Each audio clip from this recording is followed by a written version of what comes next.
നമുക്ക് കൊടുക്കത്ത ബുദ്ധിയാന്ന് വിചാരിച്ചിട്ടാണ് നമ്മൾ ട്രേഡിംഗ് ടെർമിനൽ മുന്നിലിരിക്കുന്നത്. എന്നിട്ട് നമ്മൾ ഇരുന്നിട്ട് മണിക്കൂറുകളോളം ഓവർ അനാലിസിസ് ചെയ്തതിന് ശേഷം ഒരു ട്രേഡ് പുഷ് ചെയ്യും, സ്റ്റോപ്പ് ലോസ് അടിക്കും, ട്രേഡ് പുഷ് ചെയ്യും, വീണ്ടും സ്റ്റോപ്പ് ലോസ് അടിക്കും. ഇങ്ങനെ നിങ്ങൾ അനാലിസിസ് മാറ്റി നോക്ക്, നിങ്ങൾക്ക് മാക്സിമം പ്രോഫിറ്റബിൾ ആയിട്ട് നിങ്ങൾക്ക് ട്രേഡ് പുഷ് ചെയ്യാൻ പറ്റും. നിങ്ങൾ അനാലിസിസ് ചെയ്യുമ്പോൾ തന്നെ നിങ്ങൾ എന്ത് ചെയ്യണം, നിങ്ങളെ സ്റ്റോപ്പ് ലോസ് വെക്കാനുള്ള ഏരിയയും കൂടി അനാലിസിസ് ചെയ്യണം.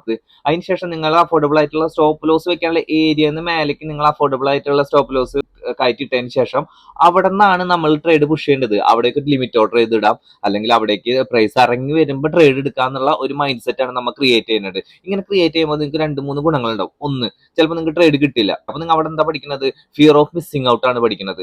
അത് ചെറിയ കഴിവൊന്നല്ല, പറയുമ്പോൾ സിമ്പിൾ ആയിരിക്കും, പക്ഷെ അത് ഇമ്പോർട്ടൻസ് ആയോ ഒരു സ്കിൽ തന്നെയാണ് ട്രേഡ് മിസ് ചെയ്യുക എന്നുള്ള ഒരു കഴിവ് ഉണ്ടാക്കിയെടുക്കല്.